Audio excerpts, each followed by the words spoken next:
السلام علیکم ورحمۃ اللہ وبرکاتہ۔ نحمده ونصلی علی رسولہ الکریم، اما بعد فاعوذ باللہ من الشیطان الرجیم، بسم اللہ الرحمن الرحیم۔ رب اشرح لی صدری ویسر لی امری واحلل عقدۃ من لسانی یفقہوا قولی۔ محیایا، میری زندگی۔ زندگی میں ہم جو کچھ بھی کرتے ہیں، زندگی کے کسی بھی حصے میں یا دن کے کسی بھی حصے میں، ان تمام کرنے والے کاموں پر ہماری زندگی مشتمل ہوتی۔ اگر یہ کام جو ہم کرتے ہیں دن رات اللہ کی مرضی کے مطابق ہوں گے تو ہماری زندگی سراسر عبادت بن جائے گی، تبھی ہماری زندگی اللہ رب العالمین کے لیے شمار ہوگی۔ اس لیے بہت ضروری ہے کہ کام خواہ دنیا کے ہوں یا سراسر عبادت کے، مثلا نماز روزہ وغیرہ، یا پھر کھانا پینا، سونا جاگنا، ان تمام میں اگر ہم رسول اللہ صلی اللہ علیہ وسلم کے اسوہ حسنہ کو اپنائیں گے تو ہماری زندگی سراسر عبادت بن جائے گی۔ خالصتاً دنیا کے کام وہ بھی اجر اور ثواب کا باعث ہو جائیں گے۔ اس طرح ایک مومن اپنی اچھی نیت اور سنت کے مطابق مختلف کاموں کو کر کے اپنی ساری زندگی کو ہی عبادت بنا لیتا ہے۔ کل ہم کھانے کے آداب اور احتیاطوں کے بارے میں پڑھ رہے تھے، اسی کو کنٹینیو کریں گے۔ بھوک اور جھوٹ کو جمع نہ کرنا، یہ بھی ایک سنت ہے۔ اسماء بنت یزید رضی اللہ عنہا فرماتی ہیں کہ نبی صلی اللہ علیہ وسلم کی خدمت میں کھانا آیا تو آپ نے ہمیں پیش کیا۔ ہم نے کہا کہ ہمیں بھوک نہیں۔ آپ نے فرمایا بھوک اور جھوٹ کو جمع نہ کرو، یعنی اگر بھوک لگی ہے اور کسی نے آفر کیا ہے تو اسے کھا لو بغیر جھجک کے۔ ہاں، کھاتے وقت یہ خیال ضرور رکھنا چاہیے کہ جو کھا رہا ہے اس کو بھی بھوک لگی ہے۔ دوسرے کا لحاظ رکھتے ہوئے، اسی لیے مل کر کھاتے ہوئے کوئی چیز دگنی نہیں لینی چاہیے، 2 عدد نہیں لینی چاہیے جب تک کہ دوسرے سے اجازت نہ لے لی جائے۔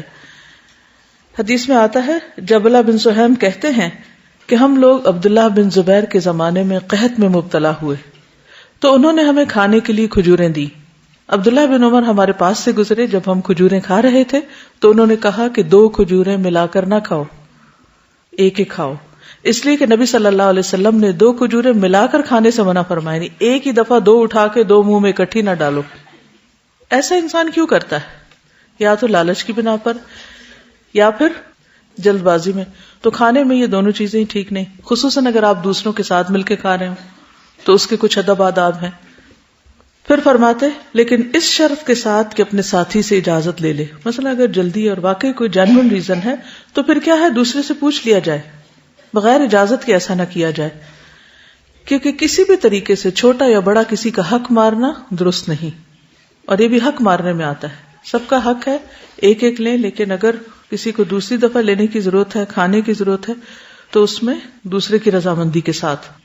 اس میں کسی نے یہ بھی لکھا ہے، کھانا کھانے میں ایک معیوب حرکت یہ ہے کہ ہم جہاں جس وقت کسی کو کوئی چیز کھاتے ہوئے دیکھتے ہیں تو فوراً ان کے پاس پہنچ جاتے ہیں اور پوچھتے ہیں کیا کھا رہے ہیں۔ اس طرح دن میں کئی بار مختلف لوگوں کو اس حرکت سے تنگ کرنا بھی دوسروں کے لیے اذیت کا باعث ہے، خصوصاً جب ہاسٹل وغیرہ میں سب مل کے رہ رہے ہوں تو اس میں تھوڑا سا گھر کی طرف سے اگر کچھ لائے ہیں تو 200-300 لوگ اکٹھے رہ رہے ہیں، اگر سب میں بانٹیں گے تو کسی کے حصے میں کچھ بھی نہیں آئے گا۔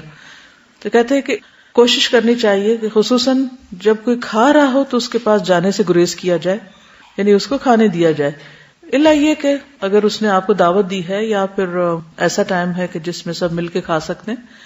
اسی طرح یہ ہے کہ ہر وقت دوسروں سے چھوٹی چھوٹی چیزیں مانگتے پھرنا، یہ بھی ایک معیوب حرکت ہے۔ اکٹھے کھانے کے جو آداب ہیں ان میں سے ایک ادب یہ بھی ہے کہ کھانے کی ابتدا بڑوں سے کی جائے۔ مثلا گھر کے اندر اگر سب بیٹھے ہیں ٹیبل پر یا جہاں بھی دسترخوان پر، تو بسم اللہ پڑھ کر جو سب سے بڑا ہو وہ شروع کرے، اس کو نکالنا یا ڈالنا یا لینا، یا سب سے پہلے اس کو آفر کیا جائے۔ کل ہم نے پڑھا کہ نبی صلی اللہ علیہ وسلم نے اس بچی کا ہاتھ پکڑ لیا جو اچانک ہی کھانے کے اندر ہاتھ ڈال رہی تھی، اور جیسے کوئی اس کو پش کر رہا تھا اور وہ آگے بڑھتی چلی جا رہی تھی۔ پھر اسی طرح یہ ہے کہ حذیفہ کہتے ہیں کہ جب ہم نبی صلی اللہ علیہ وسلم کے ساتھ کھانا کھاتے تو اپنے ہاتھ نہ ڈالتے جب تک کہ آپ شروع نہ کر لیتے اور اس میں ہاتھ نہ ڈالتے۔ ٹھیک ہے، یعنی آپ اپنا ہاتھ کھانے میں جب تک نہ ڈالتے اور آپ اس میں سے سب سے پہلے نہیں لے لیتے تھے تو ہم کھانے کی طرف ہاتھ نہیں بڑھاتے تھے۔ اگر کوئی ایسی چیز ہو کہ جو مثلاً پینے کی ہے اور سب کو دینی ہے تو آپ صلی اللہ علیہ وسلم کا طریقہ کیا تھا کہ خود پیتے اور اس کے بعد پھر دائیں جانب سے شروع کر لیتے. تو اس لیے کوئی چیز دیتے وقت دائیں طرف سے پہل کرنی چاہیے. انس کہتے ہیں کہ رسول اللہ صلی اللہ علیہ وسلم ہمارے اسی گھر میں تشریف لائے اور پانی طلب فرمایا. ہمارے پاس ایک بکری تھی, ہم نے اسے دوہا, پھر میں نے اسی کنویں کا پانی ملا کر رسول اللہ صلی اللہ علیہ وسلم کی خدمت میں لسی بنا کر پیش کیا, یعنی دودھ اور پانی کو ملا لیا, ڈرنک بنا لیا. ابو بکر آپ کی بائیں طرف بیٹھے ہوئے تھے اور عمر سامنے تھے. ایک دیہاتی آپ کے دائیں طرف تھا. جب آپ پی کر فارغ ہوئے, یعنی پہلے آپ نے خود پیا تو پیالے میں کچھ دودھ بچ گیا, تو اس لیے عمر رضی اللہ عنہ نے عرض کیا کہ یہ ابو بکر ہیں, یعنی ان کا اشارہ یہ تھا کہ پہلے آپ ابو بکر کو دیں, لیکن وہ بائیں طرف بیٹھے تھے. تو آپ نے پہلے دیہاتی کو دیا اپنی دائیں طرف. پھر آپ نے فرمایا دائیں طرف بیٹھنے والے دائیں طرف بیٹھنے والے ہی حق رکھتے ہیں, یعنی دائیں طرف والے زیادہ حقدار ہیں, بس خبردار دائیں طرف سے ہی شروع کیا کرو. انس رضی اللہ عنہ کہتے ہیں کہ یہی سنت ہے, یہی سنت ہے, اور 3 مرتبہ انہوں نے اس بات کو دہرایا. سمجھ میں آ گئی بات کہ نبی صلی اللہ علیہ وسلم حضرت انس کے ہاں تشریف لے گئے, آپ نے پانی طلب کیا تو انہوں نے کنویں کا پانی نکالا اور ساتھ بکری تھی اس کا دودھ دویا اور اس کی لسی بنا کر نبی صلی اللہ علیہ وسلم کو پیش کی. آپ نے خود پیا پہلے, پھر اس کے بعد اپنے رائٹ ہینڈ سے شروع کیا, حالانکہ رائٹ ہینڈ پہ بیٹھنے والا کون تھا؟ دیہاتی تھا. تو حضرت عمر بیچ میں انہوں نے انٹرفیئر کیا کہ ابو بکر بھی بیٹھے, یعنی ان کا مقام مرتبہ اس دیہاتی سے زیادہ ہے, لیکن آپ نے فرمایا کہ دائیں طرف والوں کا حق زیادہ ہے اور آپ نے دائیں جانے والے سے ہی آغاز کیا, انہی کو پہلے دیا. اس سے کیا بات سمجھ میں آئی؟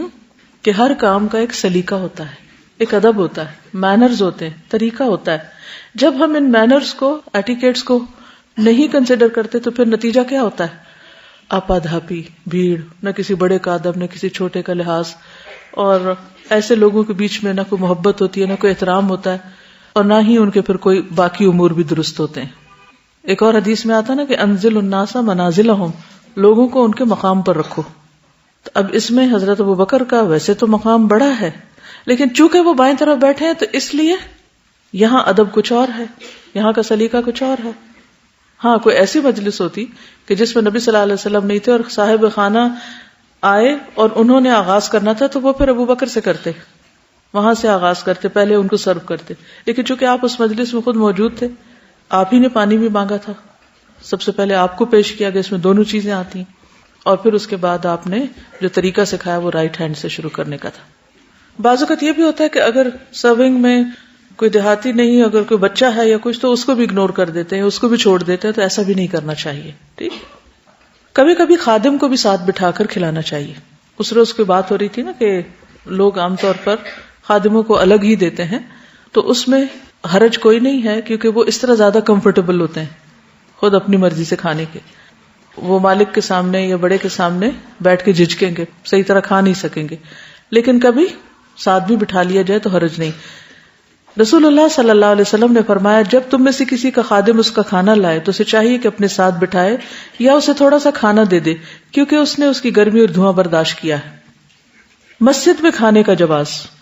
عبداللہ بن حارث بن جز زبیدی رضی اللہ عنہ سے روایت ہے, کہتے ہیں کہ ہم لوگ رسول اللہ صلی اللہ علیہ وسلم کے زمانے مبارک میں مسجد میں گوشت اور روٹی کھا لیا کرتے تھے. یعنی اگر دسترخوان بچھایا ہوا, سفرہ بچھایا ہوا ہو اور مسجد کا فلور یا کارپیٹ, اس پر گھی اور دیگر ہڈیاں وغیرہ یا کھانے کے ذرات نہ چھوڑے جائیں تو مسجد میں بھی کھانے میں حرج نہیں. لیکن عام طور پر لوگ چونکہ احتیاط نہیں کرتے تو پھر مسجد کی جو اوور آل فضا ہے وہ خراب ہو جاتی, خصوصاً اگر بند دروازے کر کے لوگ کھا رہے ہوں اور اس کے تھوڑی دیر بعد نماز شروع ہو جائے تو پھر نماز میں خشوع نہیں ہوتا. اور خصوصاً باہر سے آنے والی نمازیوں کو, جو تو اندر بیٹھ کے پیٹ بھر کے کھا چکے ہیں ان کی تو اور بات ہے, لیکن جو باہر سے آئیں گے انہیں مسجد میں خوشبو آئے گی اور ان کی نماز میں بہت خلل ہو جائے گا.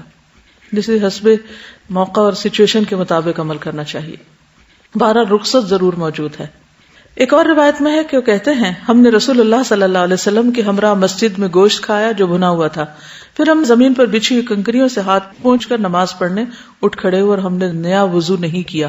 مطلب یہ کہ فلور جو تھا وہ مٹی کا ایک طرح سے تھا, کیونکہ نماز پڑھنی تھی تو انہوں نے وہیں پر ہی ہاتھ صاف کر لیا.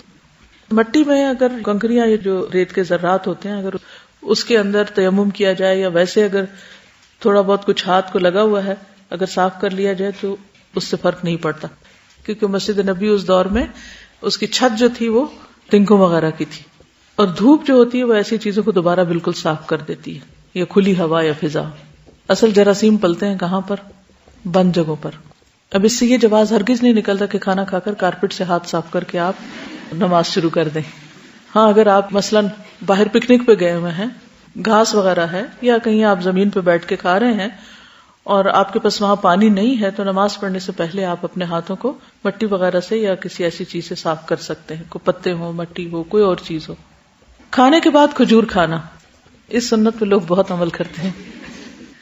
انس رضی اللہ عنہ سے روایت ہے، کہتے ہیں میری والدہ ام سلیم رضی اللہ عنہا نے میرے ہاتھ کھجوروں کا ٹوکرا رسول اللہ صلی اللہ علیہ وسلم کی خدمت میں بھیجا. آپ مجھے گھر میں نہ ملے، آپ قریب ہی اپنے ایک آزاد کردہ غلام کے ہاں تشریف لے گئے تھے. اس نے آپ کو دعوت دی تھی اور آپ کے لیے کھانا تیار کیا تھا. میں حاضر خدمت ہوا تو آپ کھانا تناول فرما رہے تھے. آپ نے مجھے بھی اپنے ساتھ کھانا کھانے کی دعوت دی. ان صاحب نے کدو اور گوشت ڈال کر سرید بنا رکھا تھا. میں نے دیکھا کہ آپ کو کدو اچھا لگتا ہے، تو میں اس کدو کے ٹکڑے برتن کے اطراف میں سے جمع کر کے آپ کے قریب کرنے لگا، یعنی جو آپ کو پسند تھا وہ میں آپ کی طرف کرنے لگا. جب ہم لوگوں نے کھانا کھا لیا تو آپ واپس تشریف لے گئے. میں نے کھجوروں کا ٹوکرا آپ کے سامنے رکھ دیا. آپ نے کھجوریں کھائیں اور تقسیم کرنا شروع کر دی، حتیٰ کہ ختم کر کے فارغ ہو گئے، یعنی بچا کے نہیں رکھی، سب کو دے دی. تو یہ تھے کچھ کھانے کے آداب. اب ہیں پینے کے آداب. کچھ تو کھانے کے ساتھ ہی پینا بھی ہو جاتا ہے، لیکن الگ سے بھی ڈرنکس وغیرہ یا پانی پیتے ہیں آپ، تو اس کا کیا طریقہ ہے؟ کھانا تو دن میں ایک آدھ دفعہ ہی کھایا جاتا ہے، لیکن پیا کئی بار جاتا ہے. سب سے پہلے دائیں ہاتھ سے پینا. رسول اللہ صلی اللہ علیہ وسلم نے فرمایا تم میں سے کوئی اپنے بائیں ہاتھ سے نہ کھائے اور نہ ہی بائیں ہاتھ سے پیے، کیونکہ شیطان اپنے بائیں ہاتھ سے کھاتا اور پیتا ہے. تو یہ شیطانی طرز عمل ہے ایک طرح سے. اب آپ دیکھیے کہ سراسر ایک دنیا کا کام ہے کھانا پینا، سو واٹ، کیا فرق پڑتا ہے. لیکن اس میں بھی چونکہ اللہ کے رسول صلی اللہ علیہ وسلم کو اللہ سبحانہ وتعالیٰ نے وحی کے ذریعے وہ کچھ دکھایا تھا، وہ کچھ بتایا تھا جو ایک عام انسان کو نہیں پتا. ہم اس بارے میں جاہل ہیں. بعض اوقات لوگ کہتے ہیں اتنی بڑی کیا بات ہے، تھوڑی سی چیز ہے تو بائیں سے کھا لیں، دائیں سے کھا لیں، پی لیں، کیا فرق پڑتا ہے. اور اکثر لوگوں کو میں نے دیکھا ہے کہ وہ کھانا تو دائیں ہاتھ سے کھائیں گے مگر پانی الٹے ہاتھ سے پیئیں گے. اچھا ایک اور ڈھنگ انہوں نے بنا رکھا ہے کہ گلاس الٹے ہاتھ سے پکڑیں گے اور دائیں ہاتھ سے بس ٹیک دے کے یہ شرط پوری کر دیں گے کہ دائیں ہاتھ استعمال، یعنی پیئیں گے اس طرح ساتھ یوں کر لیں گے. اب آپ بتائیے کہ صرف یہ ہاتھ یہاں رکھ دینے سے کوئی یہ دائیں ہاتھ سے تو پینا نہ ہوا، یہ تو دونوں ہاتھوں سے یا کہیں یا پھر پی تو آپ اسی سے ہی رہے نا، الٹے سے پی رہے ہیں. اس سے منع کیا گیا ہے. کیوں؟ شیطان کے دوست نہ بنے، شیطان کے طریقے پر عمل نہ کریں. قرآن مجید میں ہمیں بتایا گیا نا کہ لا تتبعوا خطوات الشیطان، شیطان کے نقش قدم کی پیروی نہ کرو. ٹھیک. مشکل اصل میں کیا ہوتی ہے کہ ہم ہاتھ سے جب کھانا کھاتے ہیں تو سالن وغیرہ جو ہوتا ہے وہ اس میں لگ جاتا ہے. اب گلاس کرسٹل کلیئر ہیں، اگر ان کے اوپر ہمارا ہاتھ لگ گیا تو کیا ہوگا؟ اس کا حل کیا ہے؟ جیسے صحابہ نے کنکریوں سے ہاتھ صاف کر لیے تھے تو اس سے یہ پتہ چلتا ہے کہ اگر آپ کے ہاتھ میں زائد کھانا لگا ہوا ہے تو آپ 3 انگلیاں ہیں اسے تھوڑا سا آپ چاٹ لیں اور اس کے بعد آپ اس کو لے لیں، یا تھوڑا سا آگے کر کے پکڑ لیں، انگلیوں کا حصہ بچا لیں جہاں گھی وغیرہ زیادہ لگا ہوا. اول تو یہ کہ اگر آپ طریقے سے کھائیں گے تو پورا ہاتھ تو گھی میں نہیں ہوگا نا، 5 انگلیاں گھی میں. ایکچولی یہ اتنی ساری جب چیزیں آ جاتی ہیں تو کسی ایک چیز کو سنگل آؤٹ کر کے اس پہ عمل کرنا مشکل ہوگا. وہ ایک پورا ایک بگر پکچر میں آپ رکھ کے دیکھیں گے تب آپ ان پہ عمل کر سکیں گے. کیا کھائیں، کتنا کھائیں، کیسے کھائیں، اور پھر کس طرح پکڑیں، کس ہاتھ میں پکڑیں، یہ سارا ایک پلان ہے.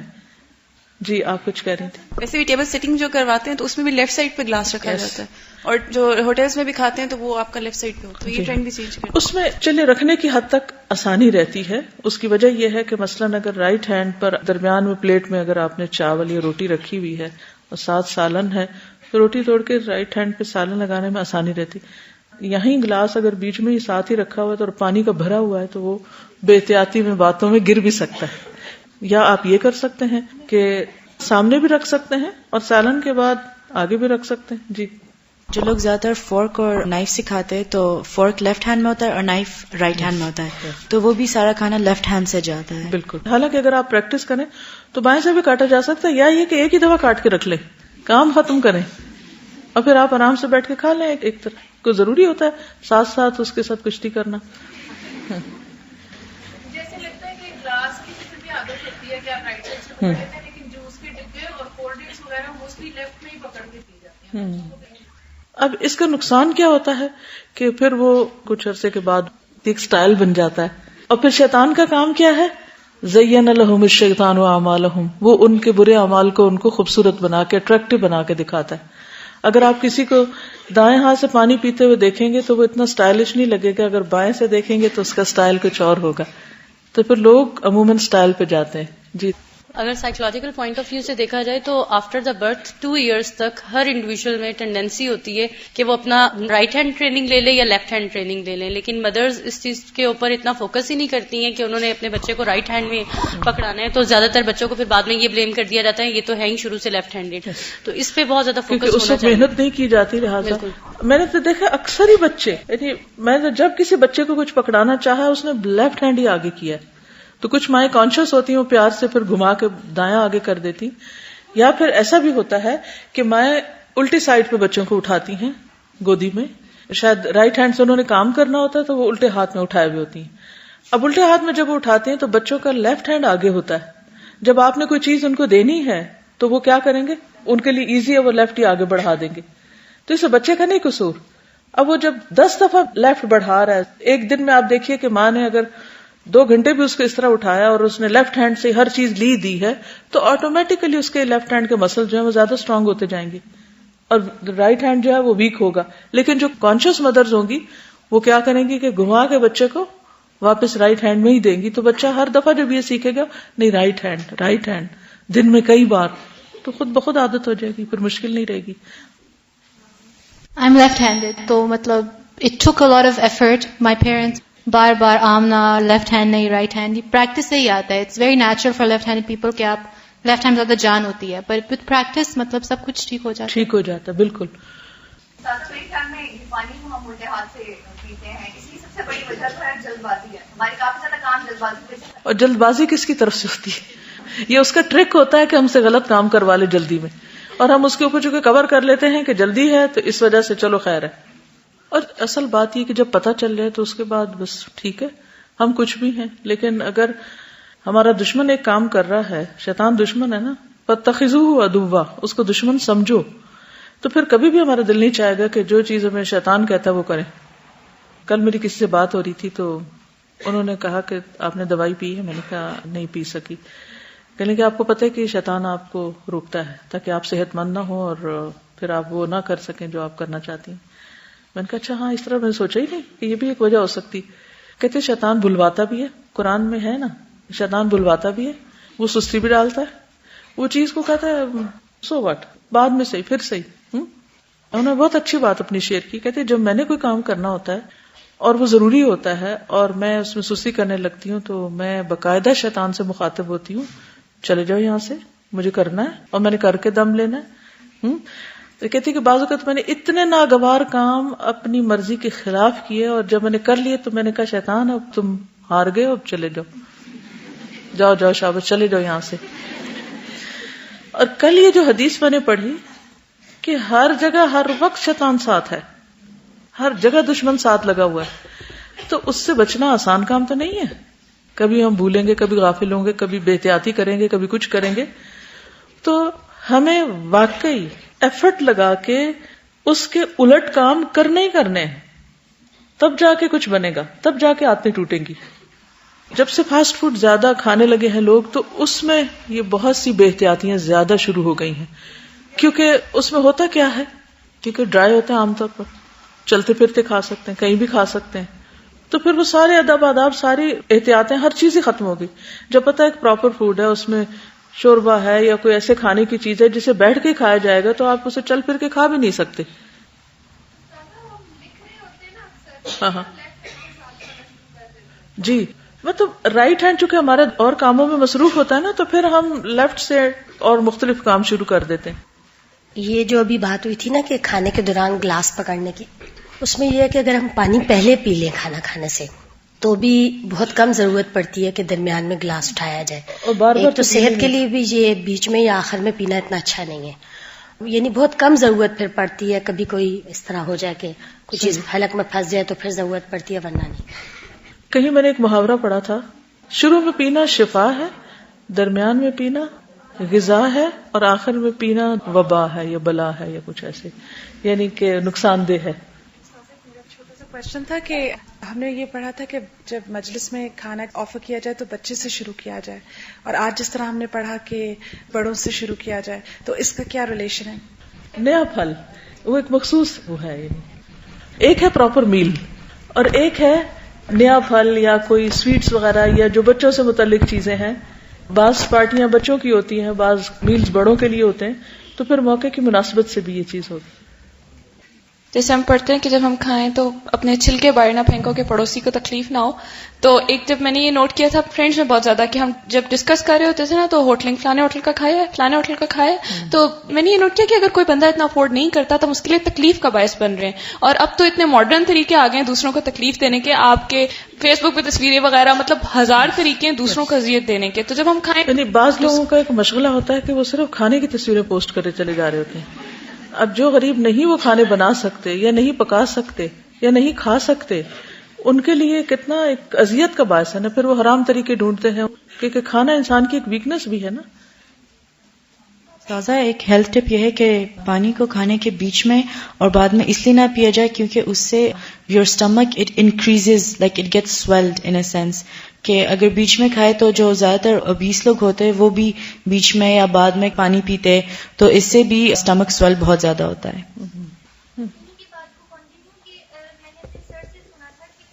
جب آپ کھانا کھا لیتے ہیں تو بیسیکلی جو آپ کے اسٹمک میں پروٹین ڈائجیشن ہوتی ہے, تو جب آپ پانی اینڈ پہ پیتے ہیں نا تو آپ کے فوڈ پارٹیکلز کے ارد گرد کیا آ جاتا ہے, واٹر. تو جو آپ کا جو گیسٹرک جوس نکلتا ہے آپ کے گلینڈز میں سے اسٹمک کے اندر ہی, وہ پھر آپ کے فوڈ کو اچھی طرح ڈائجسٹ نہیں کر پا رہا ہوتا. تو مطلب یہ کہ آپ کا پروٹین ڈائجسٹ ہی نہیں ہو رہا ہوتا. میں نے یہ بات ان سے یہ دیکھیے, اس میں مزید انشاءاللہ تحقیق تو کریں گے. پھر نبی صلی اللہ علیہ وسلم کی سنت بھی اور اس پہ ریسرچ کرنی چاہیے کہ آپ کا طریقہ کیا تھا. میں سمجھتی ہوں کوئی بھی چیز جب اعتدال میں ہوگی تو نقصان نہیں دے گی. ویسے کھانے کے دوران اگر بہت ٹھنڈا پانی پی رہے ہیں آپ اور بہت زیادہ پی رہے ہیں تو obviously وہ نقصان دہ ہوگا. لیکن اگر آپ ایک اعتدال کی حد میں کھا رہے ہیں اور پی رہے ہیں, کیونکہ آپ صلی اللہ علیہ وسلم نے کیا فرمایا, 3 حصے, ایک سانس کے لیے, ایک پانی کے لیے, کھانے کے لیے. اگر اس میں اقدار میں آپ لیں گے یہ چیزیں, یعنی کھانا اور پینا, تو یقیناً جو نبی صلی اللہ علیہ وسلم کی سنت ہے, کیونکہ آپ جو کچھ جانتے تھے ہم وہ نہیں جانتے.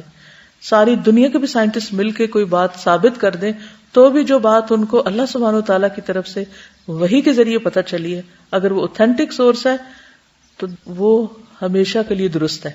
یہ ہمارا یقین اور ایمان کا حصہ ہے. کیونکہ سائنٹسٹ آج ایک بات کہیں گے, کل پھر بدل دیں گے, کل پھر کہیں گے کچھ, تو اعتدال بہترین رہا انشاءاللہ. جی آپ کچھ کہیے. نبی پاک صلی اللہ علیہ وآلہ وسلم صبح پانی اور شہد پیتے تھے, تو اس کا مطلب ہے کہ ان کے صبح کے جو معمولات ہیں اس میں پہلے پانی آتا ہے. اور کل ہی ہم نے پڑھا کہ رات کے کھانے کے بعد بھی حضرت عائشہ رضی اللہ عنہا ان کو نبیذ پلاتی تھیں جو کہ انہوں نے کھانے کے بعد پیا.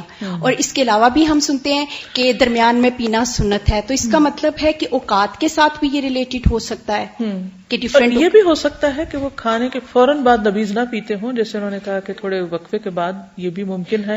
مزید ریسرچ کر لیتے ہیں کہ واقعی اگر ہمیں پتہ چل جائے کسی یقینی سورس سے, تو پھر دنیا بھر جو مرضی کریں ہم وہی کریں گے جو.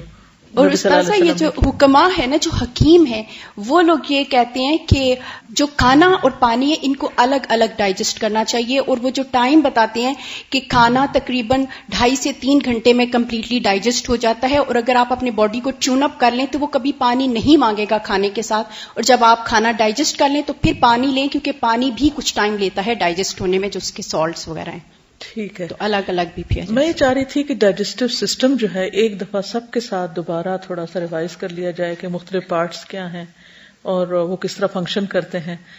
اکثر لوگ پڑھتے بھی ہیں تو پھر اس کو لائف سے ریلیٹ نہیں کرتے, اس وقت وہ الگ الگ حصوں کے نام پڑھ لیتے ہیں, پھر ان کے فنکشنز یا ان کے جو مختلف اس میں آتی ہیں چیزیں, لیکن ان کا ہمارے عام روزمرہ زندگی کے ساتھ کیا لنک ہے اس کو سامنے رکھ کے اگر پڑھیں تو انشاءاللہ فائدہ ہوگا.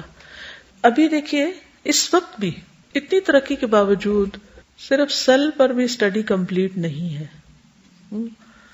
اب بعض اوقات کسی ایک سیل کے ڈس آرڈر سے بلڈ کے اندر یا ویسے جسم میں جو کینسر پھیل جاتے ہیں ان سب کا علاج بھی موجود نہیں ہے. تو کوئی بگاڑ کیوں پیدا ہوا, ریزن کیا تھی, کاز کیا تھی, نہیں پتا. تو اس لیے حتمی بات نہیں کی جا سکتی جب تک واقعی کچھ اسٹڈیز پروو نہ ہو چکی ہوں. بیٹھ کر پینا, رسول اللہ صلی اللہ علیہ وسلم نے فرمایا تم میں سے کوئی کھڑے ہو کر نہ پیے اور جو بھول جائے وہ قے کر دے, باہر نکال دے وہ پانی. یہ صحیح مسلم کی روایت ہے. اتنا ناپسندیدہ ہے یا وہ نقصان دہ ہے. اب اس پر مزید تھوڑی سی ریسرچ ہوئی. ایک کتاب ہے الحقائق الطبیہ فی الاسلام, ڈاکٹر عبدالرزاق کیلانی کی ہے, اور اس کے علاوہ بھی کچھ کتابیں ہیں. ان میں جب دیکھا گیا تو پتا چلا کہ کیوں منع کیا گیا. کہتے ہیں کہ کھڑے ہو کر پانی معدے کے اندر شدت سے گرتا ہے, یعنی جب آپ پیتے ہیں گٹ گٹ کر کے تو وہ اندر یعنی ایک طرح سے اس میں تیزی ہوتی ہے, جبکہ بیٹھ کے جب پیتے ہیں تو اسٹمک اور پوزیشن میں ہوتا ہے. اگر یہ بار بار ہوتا رہے تو وقت کے ساتھ ساتھ معدہ ڈھیلا پڑ جاتا ہے اور اپنی اصل شیپ پر برقرار نہیں رہتا, جس کی وجہ سے پھر بدہضمی کے مسائل پیدا ہوتے ہیں. بعض اوقات ایکسٹریم کیسز میں بے ہوشی بھی ہو جاتی ہے, موت تک واقع ہو سکتی ہے. ڈاکٹر راوی کہتے ہیں کہ کھڑے ہو کر کھانے پینے سے شدید اعصابی ری ایکشن ہو سکتا ہے. اس کو ویگل انہیبیشن کہا جاتا ہے, جو دل کے لیے انتہائی خطرناک ہے.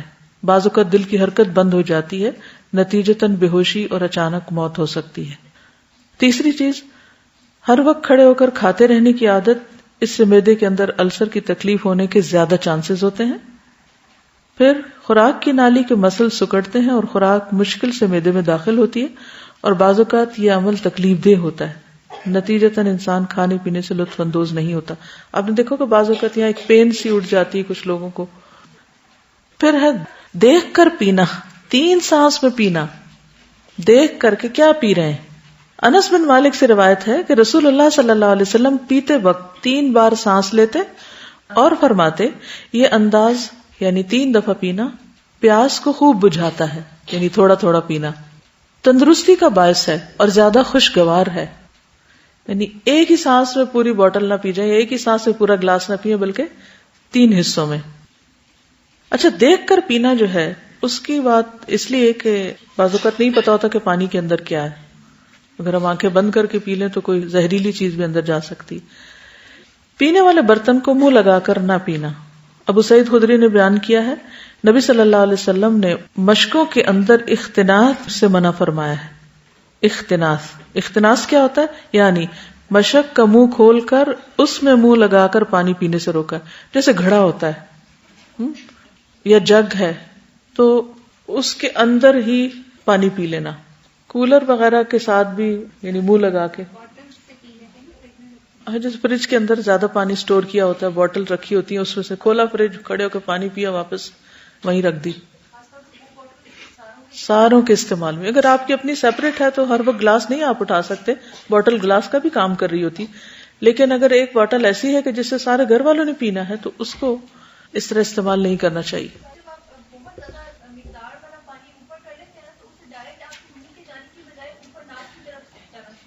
یعنی بعض اوقات بڑے مقدار میں پانی جو ہے وہ اگر آپ اکٹھا ہی اپنی طرف کرتے ہیں تو اس کے پریشر سے وہ بعض اوقات ناک کی طرف بھی چلا جاتا ہے یا انسان کے جو اسٹمک کی طرف جا کے شدت سے گزر سکتا ہے. مشقت آپ نے اس لیے بھی منع فرمایا ہوگا کیونکہ وہ لیدر کی ہوتی ہے, کوئی پتہ نہیں اندر کیا گھسا ہوا ہے. تو اگر آپ ڈائریکٹ اس سے پی رہے ہیں اور پتہ ہی نہیں کہ اندر کیا, جیسے جوس کے ڈبے ہوتے ہیں, تو آپ کو پتا ہے کہ بعض اوقات ان ڈبوں سے کچھ نہ کچھ نکل بھی آتا ہے.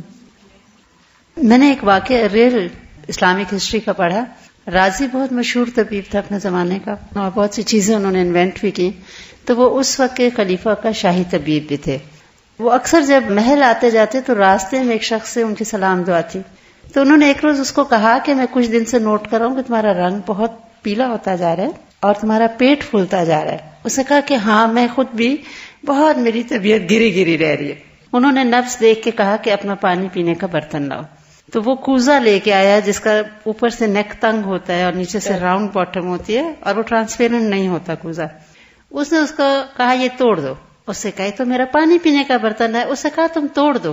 جب اسے توڑا تو چھوٹا سا مینڈک اس میں سے نکلا ہے.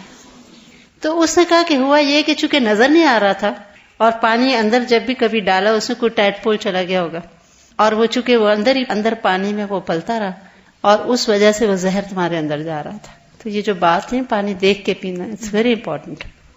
اور اگر آپ ٹینکی کا پانی پیتے ہیں تو ان کو بھی وقتاً فوقتاً صاف کروائیے. بعض اوقات کوے اس میں مر کے گر جاتے ہیں یا کوئی اور جانور اسی طرح چلے جاتے ہیں پانی پینے کے لیے اور ادھر ہی گر جاتے ہیں اور مر جاتے ہیں. جی آپ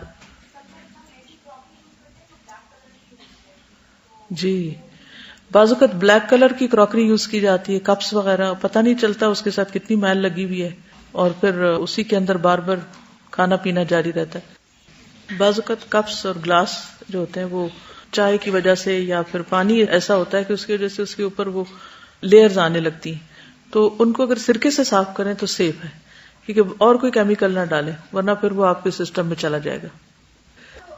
پائپس ہوتے ہیں مین گھروں میں جہاں سے پہنچتا ہے، اگر آپ اس کے آگے کوئی نیٹ یا مطلب کا کپڑا گھر میں جو اویلیبل ہو وہ لگا دیں تو آپ کا بہت زیادہ ڈسٹربنس دور ہے کہ آپ ایک تو اوپر ہوتے ہیں، آپ کو پتہ نہیں ہوتا کہ ٹینکی میں کیا گر رہا ہے، کہیں پر ڈسٹ آ سکتی ہے، کچھ آ سکتا ہے، تو آپ اس کو اگر پراپر ہوک اپ کر دیں تو اس سے پانی صاف گرے گا گھروں. صحیح، اٹس اے گڈ آئیڈیا.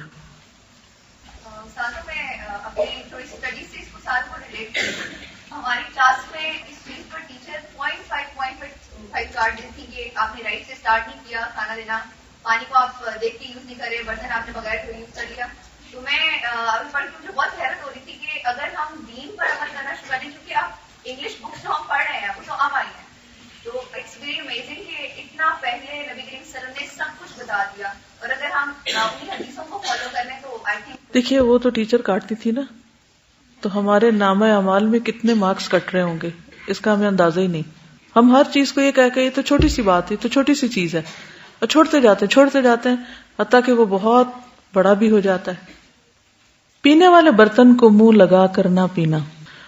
نبی صلی اللہ علیہ وسلم نے مشکوں میں اختناق سے منع فرمایا، یعنی مشک کا منہ کھول کر اس میں منہ لگا کر پانی پینے سے روکا. ابو ہریرہ سے روایت ہے کہ رسول اللہ صلی اللہ علیہ وسلم نے مشک کا منہ سے منہ لگا کر پانی پینے کی ممانعت کی تھی. پھر برتن میں سانس نہ لیا جائے، نہ پھونک ماری جائے. اس وقت تو کسی کو نہیں پتا تھا کیا کہ کاربن ڈائی آکسائڈ ہوتی ہے جو اندر سے نکلتی ہے. رسول اللہ صلی اللہ علیہ وسلم نے فرمایا، جب تم میں سے کوئی شخص پانی پیے تو پینے کے برتن میں سانس نہ لے. ابن عباس سے مروی ہے کہ رسول اللہ صلی اللہ علیہ وسلم نے برتن میں سانس لینے یا اس میں پھونک مارنے سے منع فرمایا ہے. کچھ نظر آئے تو بہا دینا. ابو سعید خدری سے روایت ہے کہ نبی صلی اللہ علیہ وسلم نے مشروبات میں سانس لینے سے منع فرمایا.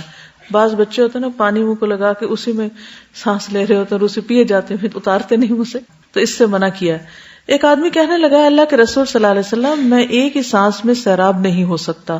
تو آپ نے فرمایا، برتن کو اپنے منہ سے جدا کر کے پھر سانس لیا کرو.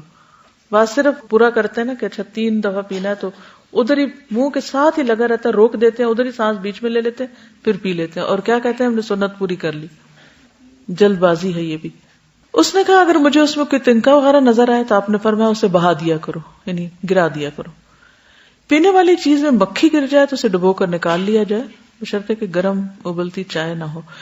جب مکھی کسی کے پینے میں پڑ جائے تو اسے ڈبو دے، پھر نکال کر پھینک دے، کیونکہ اس کے ایک پر میں بیماری ہے، دوسرے میں شفا ہوتی. لیکن اگر وہ ابلتی چیز میں یا اس میں گرے گی تو پھر وہ پروں تک نہیں رہے گی، بات آگے چلی جائے گی. کھانے کے دوران بار بار پانی پینے کو عادت نہ بنانا، یہ بھی ایک اہم حصہ ہے لیکن اس پر حدیث کوئی نہیں. غیر قدرتی اجزاء اور کیمیکل سے بنے مشروبات سے پرہیز کرنا، بہت زیادہ ٹھنڈا یا بہت زیادہ گرم مشروب پینے سے پرہیز کرنا، خصوصاً ان دونوں کو اوپر تلے استعمال کرنا، یعنی ٹھنڈی چیز پی کر ایک دم گرم پینا یا گرم پی کر ایک دم ٹھنڈا پی لینا، یہ بھی نقصان دیتا ہے. اب یہ تو پینے کی باتیں تھیں. پینے کے ساتھ ساتھ پلانے کا بھی اجر و ثواب پتہ ہونا چاہیے، تاکہ اگر آپ دسترخوان پر بیٹھے ہیں تو دوسروں کو بھی آفر کریں. آپ صلی اللہ علیہ وسلم سے پوچھا گیا کہ سب سے پسندیدہ صدقہ کون سا ہے، تو آپ نے فرمایا پانی پلانا.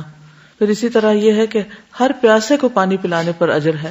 لیکن پینے والی چیزوں میں نشہ آور اشیاء سے مکمل طور پر اجتناب کرنا چاہیے، خاص طور پر خمر، یعنی ڈرنکس میں حرام ڈرنک جو ہیں ان کو نہ پینا چاہیے نہ پلانا چاہیے، یعنی سرو بھی نہیں کرنا چاہیے، کیونکہ جس چیز کی کثیر مقدار نشہ آور ہو اس کی قلیل بھی حرام ہوتی ہے.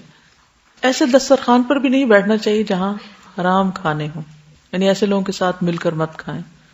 رسول اللہ صلی اللہ علیہ وسلم نے 2 کھانوں سے منع فرمایا، اس دسترخوان پر بیٹھنے سے جس پہ شراب پلائی جا رہی ہو، اور پیٹ کے بل گر کر کھانے سے. ٹھیک ہے، اگر غلطی سے کچھ حرام کھا لیا جائے تو اسے اگل کر باہر نکال دینا چاہیے، جیسے حضرت ابوبکر رضی اللہ تعالیٰ عنہ نے ایک بار کیا.